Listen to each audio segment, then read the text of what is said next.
আসসালামু আলাইকুম everyone, welcome to my channel. নতুন রেসিপির ভিডিও নিয়ে আবারও চলে এসেছি আপনাদের সামনে। আজ নিয়ে এসেছি ভিন্ন ধরনের একটি বিস্কুট রেসিপি, আর এটি হলো তালের বিস্কুট রেসিপি। তাল দিয়ে নানা ধরনের পিঠাপুলি খাই, কিন্তু এই তাল দিয়ে আবার তৈরি করা যায় এই সুস্বাদু বিস্কুট। বিকেলের নাস্তায় চুলায় চা বসিয়ে এই সুস্বাদু তালের বিস্কুটটি তৈরি করে ফেলা যায়। সময় যেমন কম লাগে, তেমনি উপকরণগুলো সবগুলোই ঘরোয়া উপকরণ। তালের পারফেক্ট বিস্কুট তৈরি করার জন্য পুরো রেসিপিটি ভালোভাবে ফলো করতে হবে। সাথে রয়েছে প্রয়োজনীয় ট্রিক্স ও টিপস। এই তালের বিস্কুট তৈরি করার জন্য আমি ময়দার পাশাপাশি চালের গুঁড়াও দিব। সেজন্য এখানে 1/3 কাপ পরিমাণ চালের গুঁড়া একটা শুকনো তাওয়ার মধ্যে চুলায় বসিয়ে একটু টেলে নিচ্ছি। চালের গুঁড়াটা এভাবে টেলে নিলে একটা সুন্দর স্মেল পাওয়া যায়, সেজন্য অবশ্যই এভাবে একটু টেলে নেওয়ার চেষ্টা করবেন। সেটা ভিজা চালের গুঁড়া হোক আর শুকনো চালের গুঁড়া হোক, একটু এভাবে টেলে নিলে বিস্কুট থেকে একটা সুন্দর স্মেল পাওয়া যাবে। অল্প আছে 2 মিনিট ভেজে নিয়েছি। এখন চুলা থেকে তুলে ঠান্ডা হতে রেখে দিচ্ছি। আর এদিকে একটা মিক্সিং বোলের মধ্যে আমি একটা ডিম ভেঙে দিয়েছি। এই ডিমের সাথে আমি দিয়ে দিয়েছি 1/2 কাপ চিনি। এখন ডিম এবং চিনিটাকে ভালোভাবে মিশিয়ে নিচ্ছি। যতক্ষণ না পর্যন্ত চিনিটা গলে আসে ততক্ষণ মিশিয়ে নিচ্ছি। এখন এই ডিম এবং চিনির সাথে দিয়ে দিয়েছি 1/3 কাপ পরিমাণ তালের রস। তালের বিস্কুট, সেজন্য এই তালের রসটাই এই বিস্কুটের মূল উপকরণ। এখন দিয়েছি 1/4 চা চামচ পরিমাণ লবণ এবং দিয়ে নিচ্ছি 1 টেবিল চামচ পরিমাণ গুঁড়া দুধ। এখানে গুঁড়া দুধটা দিয়ে নিলে এই বিস্কুটটা খেতে খুব বেশি ভালো লাগে, তাই অবশ্যই চেষ্টা করবেন এই গুঁড়া দুধটা দিয়ে নেওয়ার। এতে করে বিস্কুটের টেস্টটা দ্বিগুণ হয়ে যায়।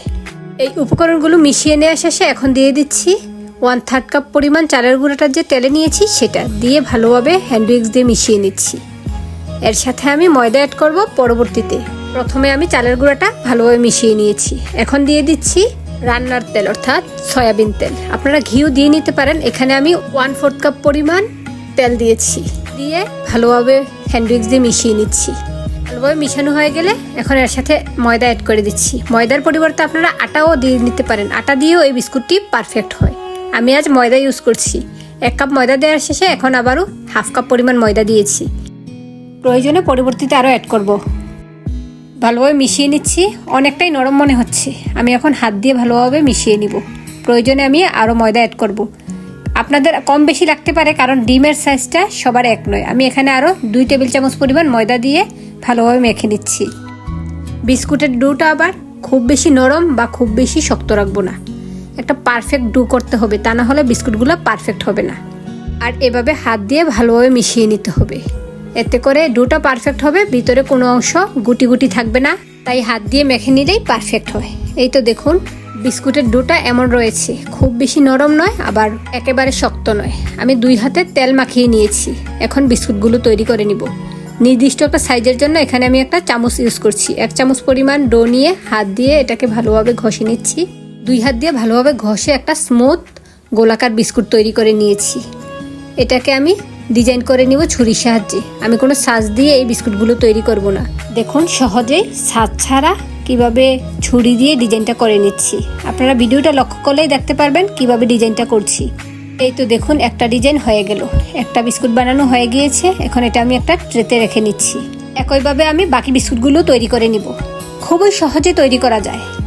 আর এভাবে একটু হাত দিয়ে ভালোভাবে ঘষে নিতে হবে, এতে করে স্মুথ থাকবে। আর দেখতে হবে যেন সাইডের অংশগুলো ফাটা না থাকে। সাইডের অংশগুলো স্মুথ না হলে বিস্কুটটা পারফেক্ট হবে না। সেজন্য খেয়াল রাখতে হবে সাইডের অংশগুলো যেন ফাটা না থাকে। আর এভাবে আপনারা ছুরি দিয়ে ডিজাইন করে নিতে পারেন, তবে আপনারা আপনাদের পছন্দ অনুযায়ী যে কোনো ডিজাইন করে নিতে পারেন।